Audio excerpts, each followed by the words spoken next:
+2 இருக்கிற மார்க்கை வச்சு நீங்கள் அங்கே அட்மிஷன் போடுங்க, அந்த மெரிட் படி அட்மிஷன் போடுங்க. அதுதான் பாயிண்ட்டு. நீங்கள் நீட் தேர்வை நீங்கள் வச்சிங்கன்னா, நீட் தேர்வுக்கு மாற்ற ஒரு தேர்வு வச்சிங்கன்னா அது இன்னொரு வகையில் இன்னொரு தேர்வாக இருக்கும். அது எதுக்கு ஆக்சுவலாக நீங்கள் சொன்னால் அவங்க கேட்குற லெவலில் அந்த அணி இருக்கணுமே, அங்கே ஆட்சி செய்கிற அணி இருக்கணுமே. என்ன கேட்டால் திமுகவே தன்னுடைய வாக்குறுதிகளை தேசிய அளவில் இருக்கிற வாக்குறுதிகளை கொடுக்க வேண்டிய அவசியம் இல்லைன்றது என்னோட கருத்து. அதிமுக 6 சிலிண்டர் கொடுக்கறது நீங்கள் ஆட்சிக்கு வரதுக்கான வாய்ப்புகளே இல்லை. ஆட்சிக்கு எந்த கூட்டணி வருதோ அதோடு நீங்கள் இருக்கிறதுக்கான வாய்ப்பும் இல்லை. அப்போ உங்களால் எதுவுமே சாத்தியம் இல்லை. இத்தனைக்கும் இலங்கையில் அரசாங்கம் ரொம்ப பலவீனமான அரசாங்கம் இருக்குது.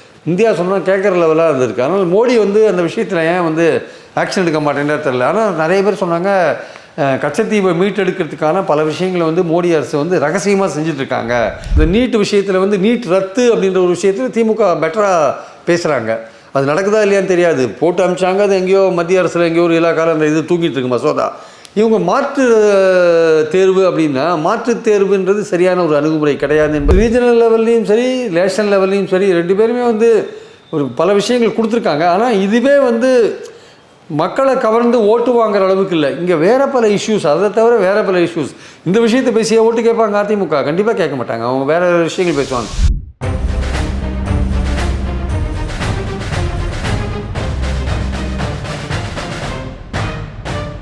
பெட்ரோலுக்ஸ் நெஞ்சங்களுக்கு வணக்கம். நான் உங்கள் கார்த்திக். இன்றைய பொலிட்டிக்கல் பல்ஸ் நிகழ்ச்சியில் நம்முடைய இணைந்திருப்பவர் மூத்த பத்திரிகையாளர் திரு பிரியன் அவர்கள். வணக்கம் சார். வணக்கம் சார். தேர்தல் அறிக்கை இது ஒவ்வொரு கட்சிக்கும் மிக முக்கியமானது. அந்த மக்களுக்கும் அந்த கட்சிக்குமான ஒரு இணக்கம் தான் அந்த தேர்தல் அறிக்கை. எப்போவுமே தேர்தல் அறிக்கைகள் தான் வெற்றியை தீர்மானிக்கும்னு சொல்லலாம். அதற்கு உதாரணம் கருணாநிதி அவர்களின் அந்த கலைஞர் டிவி திட்டம் மிகப்பெரிய ஒரு முன்னுதாரணமாக சொல்லலாம். அடுத்ததாக 2011 ஜெயலலிதா அவர்கள் கொடுத்த அந்த இலவச கிரைண்டர் மிக்சி இதெல்லாமே ஒரு மிக முக்கியமான ஒரு உதாரணங்கள். அதுபோல் இந்த மக்களவை தேர்தலுக்கான அந்த தேர்தல் அறிக்கை அப்படின்றது நமக்கும் அதற்குமான அந்த இடைவெளின்றது கொஞ்சம் எப்போவுமே அதிகமாக தான் இருக்கு. ஆனால் எந்த கட்சி கூட்டணி கட்சி ஆட்சிக்கு வருதோ அதை பொறுத்து தான் இதெல்லாம் செயல்படுத்தும் அப்படின்னு சொல்லலாம். இதற்கு முன்னதாக நம்ம திமுகவுடைய தேர்தல் அறிக்கையை நம்ம பார்த்தோம். அதுலேயுமே சில பல முரண்பாடான கருத்துக்கள்லாம் எல்லாருக்குமே இருந்தது. அதே மாதிரி இப்போது அதிமுகவும் ஒரு பக்கம் தேர்தல் அறிக்கையை வெளியிட்டிருக்காங்க. இரண்டுக்கும் என்ன வித்தியாசம் அப்படின்றத முதல்ல பார்க்க வேண்டியிருக்கு. என்னென்ன முரண்பாடான அறிக்கைகள் அதில் இருக்குன்னு நீங்கள் நினைக்கிறீங்க சார்? இல்லை, முரண்பாடுகள்ன்றத விட ஒத்த கருத்துடைய பல விஷயங்கள் இருக்குது. ரெண்டு உச்சநீதிமன்ற கிளையை தமிழ்நாட்டில் திமுகவும் அதிமுக மாநில அந்தஸ்து புதுச்சேரிக்கு கொடுக்கணும்னு சொல்கிறது. அப்புறம் இந்த சிஏ சட்டம் ரத்துன்னு அவங்க சொல்கிறாங்க. இவங்க இஸ்லாமியர்களுக்கும் ஈழத்தமிழர்களுக்கும் அதில் கொடுக்கணும் அப்படின்னு சொல்கிறாங்க. ஏடிஎம்கே சொல்கிறாங்க. ஸோ இது கிட்டத்தட்ட சுங்கச்சாவடி ரத்து ஒழிக்கிறது போன்ற விஷயங்கள், தமிழ் கோர்ட்டில் ஒரு மொழியாக கொண்டுறது போன்ற விஷயங்கள். ஸோ இந்த மாதிரி பல விஷயங்கள் ரெண்டு பேருக்குமே ஒத்த கருத்து. அதாவது ஒரு அகில இந்திய அளவில் நிறைவேற்றப்பட வேண்டிய பல விஷயங்கள் இருக்கு இல்லையா. நீட் தேர்வுக்கு பதிலாக ஒரு மாற்றுத் தேர்வு கொண்டு அதில் ஒரு கேள்வி இருக்குது சார். நீட் தேர்வுக்கு பதிலாக மாற்றுத் தேர்வுனா என்ன மாதிரி வரும் சார்? இல்லை, மாற்றுத் தேர்வுன்னா தேர்வுன்றதே கூடாதுன்றதான் நம்மளுடைய பாயிண்ட்டு. இதை தேர்வே கூடாது, எலிஜிபிலிட்டி டெஸ்ட்டே கூடாதுன்றதான் நம்மளுடைய கருத்து. நீங்கள் அப்புறம் மாற்றுத் தேர்வுன்னு இன்னொன்று எப்படி வைக்கிறீங்க? நம்ம என்னென்னா ஒரு எம்பிபிஎஸ்க்கு ஒரு நீங்கள் +2 எடுக்கிற மார்க்ஸை வச்சு தான் எம்பிபிஎஸ்லாம் உங்களை சேர்க்குறாங்க ஆக்சுவலாக. ஸோ அந்த மார்க் அடிப்படையில் உங்களை சேர்க்கணுன்றது தான் இங்கே பாயிண்ட்டு. நுழைவுத் தேர்வு எந்த விதத்துலையும் இருக்கக்கூடாதுன்னு தான் பாயிண்ட்டு. அதில் நிச்சயமாக நீட் தேர்வுக்கு மாற்றுத் தேர்வு இருக்க முடியாது. நீட் தேர்வு ஒழிப்பு தான் இருக்க முடியாது தவிர அதுக்கு இன்னொரு தேர்வு மாற்றாக இருக்கிறதுக்கான வாய்ப்பே கிடையாது. அதில் அவங்க குழப்பத்தில் இருக்காங்க நினைக்கிறேன் ஏடிஎம்கே. நிச்சயமாக ஒரு +2 எடுக்கிற மார்க்கை வச்சு நீங்கள் அங்கே அட்மிஷன் போடுங்க, அந்த மெரிட் படி அட்மிஷன் போடுங்க. அதுதான் பாயிண்ட்டு. நீங்கள் நீட் தேர்வை நீங்கள் வச்சிங்கன்னா, நீட் தேர்வுக்கு மாற்ற ஒரு தேர்வு வச்சிங்கன்னா அது இன்னொரு வகையில் இன்னொரு தேர்வாக இருக்கும். அது எதுக்கு ஆக்சுவலாக? ஸோ நீங்கள் ஒரு மேல் படிப்புக்கு ஒரு எது தகுதியான படிப்புன்னு பார்த்து அந்த தகுதியான படிப்பில் அவன் பெற்றிருக்கிற மார்க்கை வச்சு தான் நீங்கள் ஃபிக்ஸ் பண்ணுமே தவிர நீங்கள் இன்னொரு தேர்வு கொண்டு வச்சிங்கன்னா அப்போ அதுக்கும் பயிற்சி மையங்கள் வரும், அதுக்கும் பயிற்சி மையங்கள் தான் கொள்ளடிப்பாங்களே தவிர மக்களுக்கு மறுபடியும் ஒரு ஸ்ட்ரெயின் தானே வரும் பசங்களுக்கு. அதனால் அது ஒரு சரியான அணுகுமுறையாக தெரியல. எந்த அடிப்படையில் அதை அவங்க சொல்கிறாங்கன்னு தெரியல. பட் அதே மாதிரி மகளிருக்கு 1000 ரூபாய்க்கு 3000 ரூபாய்ன்றது கிட்டத்தட்ட மாநில அரசு செயல்படுத்துகிற ஒரு திட்டம். அதை இவங்க எப்படி மத்திய அரசுக்கு அப்ளை பண்ணி பார்க்க பார்லிமெண்ட் இது ஒரு பார்லிமெண்ட் எலெக்ஷன் அப்படின்ற முறையில் இதை பார்க்க வேண்டியிருக்கு. இல்லை, 2026க்கு எடப்பாடி அவர்கள் கொடுக்க வேண்டியது இப்போ முன்னாடியே கொடுத்துட்டாருன்னு எடுத்துக்கலாம். இல்லை, அது அந்த மாதிரி திட்டம் இப்போவே ஆரம்பிக்கல. அவர் இப்போயே சொன்னார்னா மக்கள் பார்வையில் எப்படி இருக்கும் இது? ஏன்னா இப்போ ஏற்கனவே ஏடிஎம்கேக்கு ஒரு பிரச்சனை இருக்குது. நீங்கள் என்ன சொல்லி பிரச்சாரம், நீங்கள் ஆட்சிக்கு வர போகிறதில்ல, மத்திய அரசில் நீங்கள் ஆட்சிக்கு வர மாட்டீங்க. மத்திய அரசில் ஆட்சிக்கு வர வாய்ப்பு இருக்கக்கூடிய என்டிஏலையோ அல்லது இந்தியா கூட்டணியிலோ இங்கே இல்லை. அப்படி இருக்கும்போது நீங்கள் மத்தியில் எந்த இடத்துலையும் நீங்கள் ஃபிக்ஸ் ஆகிறதுக்கான வாய்ப்பு இல்லை. ஒருவேளை நீங்கள் வந்து போஸ்ட் எலெக்ஷனில் யார் கூடயாவது நீங்கள் சேர்றதுக்கான வாய்ப்பு இருக்கான்றது இப்போ தெரியாது. போஸ்ட் எலெக்ஷன்லாம் தெரியும். நீங்கள் உள்ள மோடி கூட சேர்ந்தாலே கூட நீங்கள் சொல்கிற இந்த வாக்குறுதிகளை அவர் நிறைவேற்றுவார் எப்படி சொல்ல முடியும்?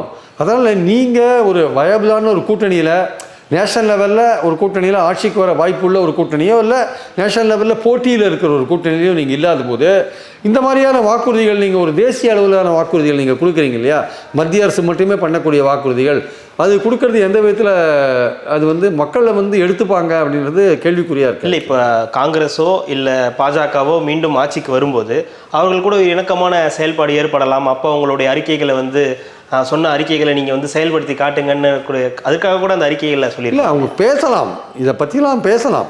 இந்த விஷயங்கள்லாம் நாங்கள் அவங்க யாராவது 2 பேர் 3 பேர் வெற்றி பெற்று போனாங்கன்னா பார்லிமெண்ட்டில் இது மாதிரிலாம் நீங்கள் பண்ணுங்கள், சுங்கச்சாவடியை எடுங்கன்னு பேசலாம். நீட் தேர்வுக்கு அது மாற்றி தேர்வுன்னு அவங்க சொல்கிறாங்க, அது விவசாயிகளுக்கு 6000க்கு மேலே 12,000 கொடுங்க பேசலாம். பெட்ரோல் விலையை குறைங்க, டீசல் விலையை குறைங்க, கச்சா எண்ணெய் விலைக்கு ஏற்ப ஏற்றி இறக்குங்க, அதெல்லாம் சொல்லலாம். ஆண்டுக்கு 6 சிலிண்டர் கொடுங்க, எல்லாமே சொல்லலாம். ஆனால் நீங்கள் சொன்னால் அவங்க கேட்குற லெவலில் அந்த அணி இருக்கணுமே, அங்கே ஆட்சி செய்கிற அணி இருக்கணுமே. என்ன கேட்டால் திமுகவே தன்னுடைய வாக்குறுதிகளை வந்து தேசிய அளவில் இருக்கிற வாக்குறுதிகளை கொடுக்க வேண்டிய அவசியம் இல்லைன்றது என்னோட கருத்து. எங்கே முரண்? ஏன்னா நீங்கள் வந்து இந்தியா கூட்டணியில் நீங்கள் ஒரு பார்ட்டாக இருக்கீங்க. உங்கள் இந்தியா கூட்டணி ஒட்டுமொத்தமாக இந்தியாவுக்கு கொடுக்கக்கூடிய வாக்குறுதிகள் ஒன்று இருக்குது. இல்லை, எந்த வாக்குறுதிகள் உங்களுக்கு அப்படி இல்லை? இப்போ தேசிய வாக்குறுதி சிஏஏ சட்டம் ரத்துன்னு வச்சுக்கோங்களேன், உங்களால் ரத்து பண்ண முடியுமா? அதை நீங்கள் இந்தியா கூட்டணி ஆட்சிக்கு வந்தால் தான் ரத்து பண்ண முடியும். அது ஆக்சுவலாக இப்போ சுங்கச்சாவடிகளே வச்சுக்கோங்க, அது எப்படி ரத்து பண்ண முடியும்? நேஷனல் லெவலில் வந்தால் நீட் தேர்வு ரத்து எப்படி பண்ண முடியும்?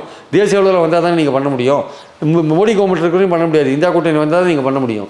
அப்போது இந்தியா கூட்டணி ஒட்டுமொத்தமான ஒரு வாக்குறுதி, உங்கள் திமுகவுடைய ஐடியாஸ்லாம் நீங்கள் அதில் கொடுத்து, இந்தியா கூட்டணியில் இருக்கிற மற்ற கட்சிகள்லாம் என்னென்ன ஐடியா கொடுக்குறோம் அதெல்லாம் கொடுத்து, இந்தியா கூட்டணி ஒட்டுமொத்த இந்தியாவுக்கு கொடுக்குற வாக்குறுதிகள் நீங்கள் ஒன்று கொடுத்தீங்கன்னா அதுதான் வந்து ஒரு நீங்கள் ஜாயிண்ட் கேம்பெயின் பண்ணும்போது அது எடுபடும் கீழே. அதை விட்டுட்டு நீங்கள் ஒரு வாக்குறுதி கொடுப்பீங்க, காங்கிரஸ் ஒரு வாக்குறுதி கொடுக்கும், ஆர்ஜேடி ஒரு வாக்குறுதி கொடுக்கும், அகிலேஷ் யாதவ் ஒரு வாக்குறுதி கொடுப்பாரு, ஆம் ஆத்மி ஒரு வாக்குறுதி கொடுக்குறோம். என்ன அப்புறம் மக்கள் குழம்ப மாட்டாங்களா?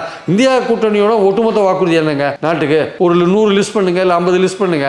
இல்லை எங்கள் திமுகவில் இதை சொல்லியிருக்கோம், நாங்கள் அதிமுகவில், நாங்கள் பாஜகவில் இது இவர் தேஜஸ்வி அது சொல்லிட்டாரு, இல்லை வந்து அகிலேஷ் யாதவ் இதை சொல்லிட்டாருன்னா அது தேவையில்லை. இந்தியா கூட்டணியோட வாக்குறுதிகள் இந்தியாவுக்கு என்ன? ஆக்சுவலாக 30 லட்சம் வேலை வாய்ப்பை உருவாக்குன்னு காங்கிரஸ் சொல்லுது. அது இந்தியா கூட்டணியோட உறுதிமொழியா, காங்கிரஸோட உறுதிமொழியா? காங்கிரஸ் தனிப்பட்ட முறையில் ஆட்சிக்கு வர்றது வந்து டவுட்டான விஷயம். அது இந்தியா கூட்டணியோட சேர்ந்து தான் ஆட்சிக்கு வரணும். அப்போ இந்தியா கூட்டணியில் இருக்கிற மற்ற கட்சிகளை கன்சல்ட் பண்ணணும்ல. நீங்கள் வருஷத்துக்கு 1 லட்சம் ரூபா பெண்களுக்கு கொடுப்பேன்றீங்க. போட்டித் தேர்வில் கலந்துக்கிறவனுக்கு கலந்துட்டு அது கொஸ்டின் பேப்பர் லீக் ஆனதுனால பாதிக்கப்பட்டவங்களுக்கு நஷ்டஈடு கொடுப்பேன்னு காங்கிரஸ் சொல்கிறாங்க. நான் என்ன சொல்கிறேன், நீங்கள் அதெல்லாம் சொல்லுங்கள். அதெல்லாம் இந்தியா கூட்டணியோட, அதே மாதிரி திமுக சொன்ன வாக்குறுதிகள், உச்சநீதிமன்றத்தில் உயர்நீதிமன்ற கிளையை தமிழ்நாட்டில் அமைக்கணும், இல்லை பாண்டிச்சேரிக்கு மாநில அந்தஸ்து கொடுக்கணும், இந்த மாதிரி பல ஆளுநருக்கு எதிரான ஆமாம் எதிரான 361 நீக்கணும். ஏன்னா அவர் வந்து கோர்ட்டுக்கெல்லாம் போய் அப்பீல் ஆக வேண்டியது இந்த 361 சொல்லுது. அவர் கோர்ட்டுக்கு இழுக்கணும்னா அந்த சட்டத்தை ரத்து பண்ணணும், அந்த சட்டத்தை ரத்து பண்ணணும்னு அவங்க சொல்கிறாங்க. இதெல்லாம் யார் பண்ண முடியும்? இந்தியா கூட்டணி ஆட்சிக்கு வந்தால் தானே பண்ண முடியும். அப்போது திமுக கொடுத்த வாக்குறுதிகளே அது 41 தலைப்பில் வாக்குறுதி கொடுத்துருக்கு. அதில் மாநிலங்கள் மாவட்டங்கள் சம்மந்தப்பட்டதெல்லாம் கூட இருக்குது. இருந்தாலும் மேஜராக இருக்கிற வாக்குறுதிகள் எதை நீங்கள் டக்குன்னு சொல்லி நீங்கள் ஒரு ஓட்டு கேட்பீங்க? நீங்கள் பெட்ரோல் டீசல் விலை, கேஸ் சிலிண்டர், சரி கரெக்டு. நீங்கள் டீசல் விலை குறைக்கிறேன்னு 21 திமுக ஒரு வாக்குறுதி கொடுத்தது இல்லை. டீசல் விலை குறைச்சிதா? இது வரைக்கும் குறைக்கல. கேஸ் விலை 100 ரூபா குறைக்கிறேன் நீங்கள் டிஎம்கேல இது வரைக்கும் குறைச்சிங்களா? குறைக்கவே இல்லை. பெட்ரோல் மட்டும் 4 ரூபாய், அது மட்டும் 3 ரூபா குறைச்சிங்க. ஆமாம். இப்போ நீங்கள் சிலிண்டர் விலை குறைக்கல, டீசல் விலை குறைக்கல. அப்போ இந்த வாக்குறுதி கொடுக்கறதுக்கு உங்களுக்கு என்ன தார்மீக ரீதியான உரிமை இருக்குது? நீங்களே சொன்ன 21 சொன்ன விஷயத்தை நீங்களே நிறைவேற்றலை. இப்போ புதுசாக ஒரு வாக்குறுதியை கொடுத்து என்ன பிரயோஜனம்? ஒன்று வந்து நீங்கள் இந்தியா கூட்டணி சார்பாக ஒட்டுமொத்தமான ஒரு உறுதிமொழி கொடுங்க. ரெண்டாவது வந்து நீங்கள் மாநிலத்தில் நாங்கள் என்னென்ன பண்ணுவோம்னு சொல்லுங்கள். நாங்கள் எங்கள் இந்தியா கூட்டணி ஆட்சிக்கு வந்தால் மாநிலத்தில் இதெல்லாம் நாங்கள் பண்ணுவோம். சுங்கச்சாவடி ரத்துனா நீங்கள் தமிழ்நாட்டில் மட்டும் பண்ண முடியாது, நாடு முழுக்க பண்ணணும். அதனால் வந்து ஒரு விஷயம் நாடு முழுக்க பண்ண வேண்டிய விஷயத்துக்கு இந்தியா கூட்டணி சார்பாக ஒரு உறுதிமொழி.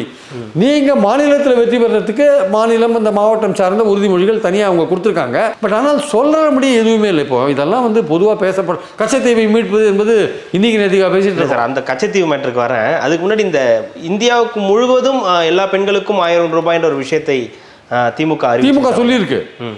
திமுக சொல்லி அதான் சொல்கிறாரு, இந்தியா கூட்டணி தானே பண்ணணும். அதை இல்லை, இப்போ என்னுடைய கேள்வி என்னன்னா, இப்போ இந்தியா கூட்டணிக்கும் தனியாக ஒரு அறிக்கை வரும். ஆமாம், வேணும்னு நான் இல்லை வருமானு கேட்குறேன். வரணும்னு சொல்கிறேன் நான். இதுவரையும் வரல. இந்தியா கூட்டணியோட குறைந்தபட்ச செயல் திட்டம், அவங்களுடைய தேர்தல் வாக்குறுதிகள், இது ரெண்டும் வரணும். அது வந்தால் தான் அவங்க வந்து பிரச்சாரம் பண்ண முடியுங்க. அவங்க யூபிலேயோ இல்லை பாட்னாலேயோ இல்லை வேறு ஏதோ ஸ்டேட்லேயோ வந்து மகாராஷ்டிராலேயோ பீகார்லேயோ நீங்கள் ஜாயிண்ட்டாக கேம்பெயின் பண்ணுறீங்க வச்சுக்கோங்க. நீங்கள் இந்தியா கூட்டணி சார்பாக மக்களுக்கு என்ன வாக்குறுதி கொடுக்குறீங்க? காங்கிரஸ் ஒரு 5 வாக்குறுதி கொடுத்துருக்காங்க. ராகுல் காந்தி தன்னுடைய பாரத் ஜோடோ யாத்திரையில் கொடுத்தாரு. பட் அதுவே இந்தியா கூட்டணியோட வாக்குறுதியா? அப்போ அங்கே ஆர்ஜேடி தனியாக வாக்குறுதி கொடுப்பாங்களா, இல்லை வந்து எஸ்பி தனியாக வாக்குறுதி கொடுப்பாங்களா, டிஎம்கே தனியாக வாக்குறுதி கொடுத்துட்டாங்க? அது எந்த விதத்துலையும் சரியாகும்னா, இப்போது நீங்கள் சொன்னீங்கல்ல முதல்ல, ஒரு தேர்தல் வாக்குறுதி மக்களை வந்து கவர்ற மாதிரி இருக்கணும். 2006 தேர்தலில் டிவி கொடுத்தது அதான் கதாநாயகன் அப்படின்ற மாதிரி பேசப்பட்டது. அப்புறம் 2011 ஜெயலலிதா கொடுத்தது மக்களுக்கு யூஸ்ஃபுல்லாக இருந்தது. கரெக்டு. அப்போது நீங்கள் கொடுக்குற திமுக கொடுக்குறது, ஈவன் அதிமுக கொடுக்குறது, இந்த வாக்குறுதியில் டக்குன்னு மக்களை அட்ராக்ட் பண்ணுற மாதிரியான ஒரு விஷயத்தை, ஒரு ஹைலைட்டான விஷயத்தை உங்களால் சொல்ல முடியுமா? டீசல் பெட்ரோல் விலை குறைப்பு, கேஸ் சிலிண்டர் விலை குறைப்பு, இந்த மாதிரி விஷயங்கள் சொல்கிறீங்க நீங்கள். அதிமுக வந்து 6 சிலிண்டர் கொடுக்கறது வந்து நீங்கள் ஆட்சிக்கு வரதுக்கான வாய்ப்புகளே இல்லை. ஆட்சிக்கு எந்த கூட்டணி வருதோ அதோடு நீங்கள் இருக்கிறதுக்கான வாய்ப்பும் இல்லை. அப்போ உங்களால் எதுவுமே சாத்தியம் இல்லை. அப்போ இந்த வாக்குறுதியெல்லாம் எது கொடுக்குறீங்க ஆக்சுவலாக? ஸோ அதனால் இந்த வாக்குறுதிகளுக்கெல்லாம் என்ன அர்த்தம்? மாநில அளவில் நீங்கள் மாநில கட்சியாக இருக்கீங்க, மாநில அளவில் நாங்கள் இதுக்காகலாம் போராடுவோம் அப்படின்னு நீங்கள் ஒரு விஷயத்தை முன்னாடி வச்சிங்கன்னா, மேகதாது வந்து வரவிட மாட்டோம், காவேரி ஆணையத்தை வந்து இன்னும் சட்டப்பூர்வமாக ஆக்குவோம், இந்த மாதிரி விஷயங்கள்லாம் இருக்குல்ல. இன்னும் அது பல்லில்லாத ஒரு ஆணையமாக அது இருக்க வேண்டிய அவசியம் இல்லை. அந்த மாதிரி விஷயங்கள்லாம் இருக்கலாம். நான் இருக்குன்னு சொல்ல வரல. ஒட்டுமொத்த சொல்லியிருக்காங்க. முல்லை பெரியார் அணை பிரச்சனைக்கு தீர்வு, பாலாற்றில் தடுப்பணை கட்டுவதை தடுத்து நிறுத்துவது, மாநில பிரச்சனைகள்லாம் இருக்குல்ல. ஸோ நீங்கள் வந்து இந்த மாநிலத்துக்கு நீங்கள் ஒரு விஷயத்தை கொடுக்கறது பெட்டர். தேசிய அளவில் திமுக வந்து இந்தியா கூட்டணி சார்பாக அதுக்கு இணைந்து ஒரு கொடுக்கறது பெட்டர். அதிமுக எந்த கூட்டணியும் இல்லாத போது இது எந்த அளவுக்கு இந்த வாக்குறுதிகள்லாம் சாத்தியம்? ரெண்டாவது வந்து இந்த மாதிரி ஒட்டுமொத்தமாக நீங்கள் 100 பக்கம் 200 பக்கம் வாக்குறுதிகள்லாம் கொடுத்தீங்கன்னா, அதெல்லாம் நீங்கள் மக்கள்கிட்ட எடுத்துன்னு போயிட்டு அதை வந்து பேசி அதை வந்து நீங்கள் அதனால் மூலமாக மக்களை கவர்றதுக்கான விஷயம் எதுவுமே கிடையாது. இதில் வந்து மக்களை கவர்ற ஒரு விஷயம்னா, நீங்கள் 30 லட்சம் வேலை கொடுக்குறேன்னு சொல்கிறாருல்ல, அது வந்து மக்களை கவர்ற ஒரு விஷயம். அந்த மாதிரியான டக்குன்னு மக்களோட நெஞ்சை கவர்ற மாதிரி ஒரு விஷயத்தை நீங்கள், நாங்கள் ஆட்சிக்கு வந்தால் இதோட விலைவாசியெல்லாம் வந்து நாங்கள் இது சொல்லியிருக்காங்க டிஎம்கே, லிட்டர் பெட்ரோல் விலையெல்லாம் இந்த இதை ஃபிக்ஸ் பண்ணுவோம்னு சொல்லி, அது 75 ரூபாய்க்கும் அது மாதிரி 65 ரூபாய்க்கும் அந்த மாதிரி விஷயங்கள். ஆனால் அது அவங்க கையில் இல்லை, இந்தியா கூட்டணி கையில் தான் இருக்குது. இது மற்ற இந்தியா கூட்டணியெல்லாம் மற்ற கட்சிகள்லாம் ஒத்துப்பாங்களா தெரியாது. அப்போ அதனால் அந்த மாதிரி விஷயங்களை வந்து இந்தியா கூட்டணி கொடுத்தா வச்சுக்கோங்க, இந்தியா கூட்டணி ஆட்சிக்கு வந்தால் பெட்ரோல் 75 ரூபா, டீசல் 65 ரூபா அப்படின்னு ஸ்டாலின் சொன்னால் போகாது, இந்தியா கூட்டணி ஒன்றுபட்டு சொல்லணும். ஆக்சுவலாக அது சொன்னார்னா மக்கள்கிட்ட வந்து எடுபடும். ஆக்சுவலாக இவங்க தனியாக சொல்லி அது பிரயோஜனம் இல்லை. மற்ற கட்சிகள்லாம் அது ஏன்னா பெட்ரோல் டீசலில் வந்து மாநில அரசோட வரி ஜாஸ்தியாக இருக்குது. அந்த மாநில அது மற்ற ஸ்டேட்டும் ஒத்துக்கிறோம். அந்த வரி குறையிறது வந்து மற்ற ஸ்டேட் ஒத்துப்பாங்களா? இவங்க சொல்கிறாங்க. ஆனால் இப்போ இந்தியா கூட்டணியில் இருக்கிற எல்லா கட்சிகளும் ஒன்று சேர்ந்து ஒரு ஒரு உறுதிமொழியை வச்சாங்கன்னா, இல்லைங்க நாங்கள் ஆட்சிக்கு வந்தால் கண்டிப்பாக 75 ரூபாங்க பெட்ரோல் அப்படின்னு சொன்னாங்கன்னா அது எடுபடுறதுக்கான வாய்ப்புகள் இருக்குது. இதை வந்து ஸ்டாலின் சொன்னால் போகாது, இந்தியா கூட்டணி சொல்ல வேண்டிய அவசியம் இருக்குது. கச்சத்தீவு நீங்கள் ஆரம்பத்தில் இப்போ குறிப்பிட்ட மாதிரி கச்சத்தீவு மீட்பு அப்படின்றது 2 கழகங்களும் கொடுத்துருக்காங்க. இந்த கச்சத்தீவு மீட்பு அப்படின்றது எல்லா தேர்தல் அறிக்கையிலையுமே இடம்பெற்றது, தவறாமல் இடம்பெற்றது. ஆனால் ஒரு தடவை கூட அதுக்கான வழிகளோ இல்லை அதுக்கான அறிகுறிகளோ எதுவுமே தெரியலையே சார் மீட்பதற்கான. இல்லை, அதாவது அது கச்சத்தீவை வந்து ஒரு 74 75 கொடுத்துட்டாங்க சார். அது வந்து அந்த தீவை வந்து கொடுத்த பிறகு அதை வந்து மீண்டும் வாங்கிறதுன்றது ரொம்ப கஷ்டமான ஒரு காரியமாக இருக்குது. அது வந்து நம்ம மீனவர்களுக்கு ரொம்ப இடைஞ்சலாக இருக்குது. அதை சுற்றி மீன் பிடிக்கிறவங்கள இனி பாஜக ஆட்சிக்கு வந்து மீனவர்களை பிடிச்சும் போகிறது நிற்கலை. மோடி வந்து சென்னையில் தமிழ்நாட்டில் பேசிகிட்டு இருக்கும்போதே முதல் நாள் வந்து 10 மீனவர்களை பிடிச்சிட்டு போயிட்டாங்க. அது தொடர்ந்து நடந்துட்டு தான் இருக்குது. ஆனால் கச்சத்தீவை வந்து இத்தனைக்கும் இலங்கையில் வந்து அரசாங்கம் ரொம்ப பலவீனமான அரசாங்கம் இருக்குது. இந்தியா சொன்னால் கேட்குற லெவலாக இருந்திருக்கு. ஆனால் மோடி வந்து அந்த விஷயத்தில் ஏன் வந்து ஆக்ஷன் எடுக்க மாட்டேன்னா தெரில. ஆனால் நிறைய பேர் சொன்னாங்க கச்சத்தீவை மீட்டெடுக்கிறதுக்கான பல விஷயங்களை வந்து மோடி அரசு வந்து ரகசியமாக செஞ்சிட்ருக்காங்க. ஒரு நாள் திடீர்னு அனௌன்ஸ்மெண்ட் வரும், அதுக்கான ஏற்பாடுகளை RAW ரா என்கிற research and analysis wing of the government of India, அதாவது வெளிநாட்டில் வந்து உளவு பார்க்குற அமைப்பு இருக்கு இல்லையா, அவர்கள் பல விஷயங்களை வெளிநாட்டில் செஞ்சிட்ருக்காங்க. அவங்க அந்த விஷயத்தை அவங்க ஒரு விஷயமாக கச்சத்தீவு விஷயத்தை டீல் பண்ணிகிட்ருக்காங்க. அந்த கச்சத்தீவு நிச்சயமாக இந்த தேர்தலுக்கு முன்னாடியே தமிழ்நாட்டுக்கு கச்சத்தீவை வந்து இலங்கை கொடுத்துருவாங்கன்னு ஒரு பேச்சு அடிபட்டது. எனக்கு தெரிஞ்சே வந்து பல விஷயங்கள் நடந்திருக்கு. இலங்கைக்கு அந்த மாதிரி மூவ்லாம் பண்ணினாங்க. ஆக்சுவலாக வந்து சில பேர்லாம் பண்ணினாங்க. ஆனால் அந்த கவர்மெண்ட் வந்து அங்கே கவர்மெண்ட் ஸ்டெபிலைஸாக ஒரு உறுதியான கவர்மெண்ட் அங்கே இல்லாட்டி கூட இந்த விஷயத்தில் அவங்க தெளிவாக இருக்காங்க. அங்கே இருக்கிற எல்லா கட்சிகளும் கச்சத்தீவை மீண்டும் இந்தியா கொடுக்கக்கூடாதுன்றதில் தெளிவாக இருக்காங்க. அதை வந்து தார வார்த்ததுன்றது ரொம்ப தவறான ஒரு கருத்து. ஆனால் அது தப்பான ஒரு விஷயம். அதை தாரை வார்த்ததுனால தான் இந்திய மீனவர்கள் அந்த சுற்று வட்டாரத்தில் மீன் பிடிக்கும் போதே பிடிச்சின்னு போகிறாங்க. முந்திலாம் நம்ம அது கச்சத்தீவை தாரை வார்க்கு முன்னால் எந்த விதமான கட்டுப்பாடும் இல்லாமல் பிடிச்சிருந்தாங்க. அதுக்கப்புறம் தாரை வார்த்த பிறகு அந்த சைடே நம்ம ஆட்கள் போனாலே பிடிச்சின்னு போயிடுறாங்க. அன்லஸ் பாக் ஜலசந்தியில் வந்து ஒரு ஃப்ரீயான ஒரு மீன் பிடிக்கிறதுக்கு அலோவ் பண்ணலைன்னா நிச்சயமாக இந்த விஷயங்கள் தொடர்ந்து நடந்து தான் இருக்கும். அதனால் மோடி கவர்மெண்ட்டு ஒரு ஸ்ட்ராங்கான கவர்மெண்ட்டாக சொல்லப்பட்ட ஒரு கவர்மெண்ட்டு, அதுவே வந்து ஸ்ரீலங்கன் கவர்மெண்ட் கூட பேசி வாங்க முடியலன்றது உண்மை. ஏன்னா ஸ்ரீலங்காவில் இருக்கிற எல்லா கட்சிகளுமே வந்து கச்சத்தீவை மீண்டும் கொடுக்கறதுக்கு விருப்பப்படலை. அப்படி கொடுத்தாங்கன்னா அது அந்த எந்த கட்சி கொடுக்குதோ அந்த கட்சிக்கு எதிராக அவங்க ஒன்று சேர்ந்துருவாங்கன்ட்டு அந்த கட்சியே ஆள்ற கட்சியே பயப்படுறதை நம்ம பார்க்குறோம். நம்ம அதனால் கச்சத்தீவு மீண்டும் வருவது என்பது ரொம்ப கஷ்டமான காரியம். ஆனால் வந்து அதை வந்து ஒரு ராஜதந்திர மூவ் அதாவது ஒரு எடுத்தாங்கன்னா அதன் மூலமாக, அதாவது ஒரு இதெல்லாம் வந்து ஒரு டிப்ளமசியில் தான் பண்ண முடியும். டிப்ளமசி, இந்த ராஜ்ஜிய உறவு, அந்த டிப்ளமசி இருக்குல்ல, அந்த டிப்ளமசியை வந்து நீங்கள் சக்ஸஸ்ஃபுல்லாக ஒர்க் பண்ணலாம். அந்த டிப்ளமசியில் ஒர்க் பண்ணிங்கன்னா நீங்கள் வந்து அது வாங்குறதுக்கான வாய்ப்புகள் இருக்குது. அதுக்கு நீங்கள் கச்சத்தீவு எடுத்தால் வேறு ஏதாவது காம்பன்சேட் பண்ண வேண்டியிருக்கும். பல விஷயங்கள் இருக்குது. ஏற்கனவே இந்தியா வந்து அண்டை நாடுகள் பல விஷயங்களில் மால்டீவ் போன்ற விஷயங்களை தலையிட்டு மூக்க உடச்சிருக்கிறத நம்ம பார்க்குறோம். நம்ம அதனால் இந்த மோடி கவர்மெண்ட்டால் பண்ண முடியல. இப்போ அதோட டேர்ம் அடுத்த டேர்ம் அது வரும்போது அது எந்த விதமான செல்வாக்கோடு வருது, அது எப்படி பண்ணுதுன்னு நமக்கு தெரியாது. ஆனால் அதை கொடுக்கறதுக்கு வந்து இலங்கை அரசு ரொம்ப தயங்குறாங்க, கொடுக்க மாட்டாங்க. எந்த கட்சி ஆட்சியில் இருக்கிற கட்சி கொடுக்குதோ அது கெட்ட பேர் வாங்கிடும் அப்படின்றதுனால அங்கேயும் ஒரு பிரச்சனைகள் ஓடிட்டு இருக்கிறதுனால கச்சத்தீவை மீண்டும் வாங்குவது என்பது ஒரு கோஷமாகவே தொடர்ந்து ஒலித்து கொண்டிருக்கிறது என்பது என் கருத்து. இறுதியாக சார், திமுக அதிமுக இந்த தேர்தல் அறிக்கையை ஒப்பீட்டளவில் எது சிறந்ததுன்னு நீங்கள் நினைக்கிறீங்க? இல்லை, எது சிறந்தது அப்படின்றத விட ரெண்டுமே வந்து இந்த நீட் உட்பட இந்த நீட் விஷயத்தில் வந்து நீட் ரத்து அப்படின்ற ஒரு விஷயத்தில் திமுக பெட்டராக பேசுகிறாங்க. அது நடக்குதா இல்லையான்னு தெரியாது. போட்டு அமிச்சாங்க, அது எங்கேயோ மத்திய அரசில் எங்கேயோ ஒரு இலாக்கால அந்த இது தூங்கிட்டு இருக்கு மசோதா. இவங்க மாற்று தேர்வு அப்படின்னா மாற்று தேர்வுன்றது சரியான ஒரு அணுகுமுறை கிடையாது என்பது என்னுடைய கருத்து. மற்றபடி டீசல் விலை குறைக்கிறதாகட்டும், அல்லது வந்து கச்சா எண்ணெய் விலை இது சுங்கச்சாவடி ரத்தாகட்டும், மாநில அரசு பாண்டிச்சேரி கொடுக்கறதாகட்டும், இந்த மாதிரி பல விஷயங்கள் ஒரு ஆனால் இதெல்லாம் வந்து இந்தியா கூட்டணியின் அம்சமாக இந்தியா கூட்டணி வரணும். திமுக சொன்னதும் சரி, அது வந்து இவங்க ஆளுநரோட அதிகாரத்தை கண்ட்ரோல் பண்ணுற மாதிரியான விஷயங்கள் போன்ற விஷயங்கள் திமுக கவர்மெண்ட் சொல்கிற விஷயங்கள் கொஞ்சம் அட்வான்ஸ்டாக இருக்குது. இந்த 361 எடுக்கிறது விஷயம் இவங்க வந்து மத்திய அரசு மாநில அரசை கலந்து கவர்னரை போடணும்னு சொல்கிறாங்க. ஸோ இது வந்து ரீஜனல் லெவல்லையும் சரி நேஷனல் லெவல்லையும் சரி ரெண்டு பேருமே வந்து ஒரு பல விஷயங்கள் கொடுத்துருக்காங்க. ஆனால் இதுவே வந்து மக்களை கவர்ந்து ஓட்டு வாங்குற அளவுக்கு இல்லை. இங்கே வேறு பல இஷ்யூஸ், அதை தவிர வேறு பல இஷ்யூஸ். இந்த விஷயத்தை பேசியே ஓட்டு கேட்பாங்க அதிமுக? கண்டிப்பாக கேட்க மாட்டாங்க. அவங்க வேறு விஷயங்கள் பேசுவாங்க. திமுக ஆட்சியில் வந்து போதை மருந்துகள் கடத்தல் அதிகமாக போச்சு அப்படின்னு பேசி ஓட்டு கேட்பாங்க. திமுக ஆட்சியில் மின்கட்டணத்தை நீங்கள் வந்து ஏற்றிட்டீங்க அப்படின்னு பேசி ஓட்டு கேட்பாங்க. திமுக மந்திரிகள்லாம் ஊழலில் மாட்டிகிட்டு இருக்காங்க அப்படின்னு சொல்லி ஓட்டு கேட்பாங்க. இந்த மாதிரி பலவிதமான விஷயங்களை பேசி தான் அவங்க ஓட்டு கேட்கறதுக்கான வாய்ப்புகள் இருக்குது. இவங்க திமுக என்ன பண்ணுவாங்க? மத்திய பாஜக அரசு வந்து நிதி கொடுக்கல, மத்திய பாஜக அரசு கவர்னர் மூலமாக பல பிரச்சனைகளை உண்டாக்குது, அப்படி அந்த பிரச்சனைகளை பேசி தான் ஓட்டு கேட்பாங்களே தவிர இந்த தேர்தல் வாக்குறுதிகளை விவரமாக சொல்லி அதெல்லாம் அச்சடித்து கொடுத்து இதன் மூலமாக வாக்குகளை கவர்ற மாதிரியான விஷயங்கள் இல்லை. ஆனால் இதில் நல்ல விஷயங்கள் இருக்குது. ஆனால் அதுவே தேர்தல் பிரச்சாரத்துக்கு முற்றிலும் பயன்படும் சொல்ல முடியாது. மிக்க நன்றி சார். இவ்வளோ நேரம் உங்களுடைய நேரத்தை ஒதுக்கி எங்களுக்காகவும் ரெட்ரோலுக்ஸ் நேயர்களுக்காகவும் பல்வேறு கருத்துக்களை பகிர்ந்தமைக்கு ரெட்ரோலுக்ஸின் சார்பாக மிக்க நன்றி. தேங்க்யூ.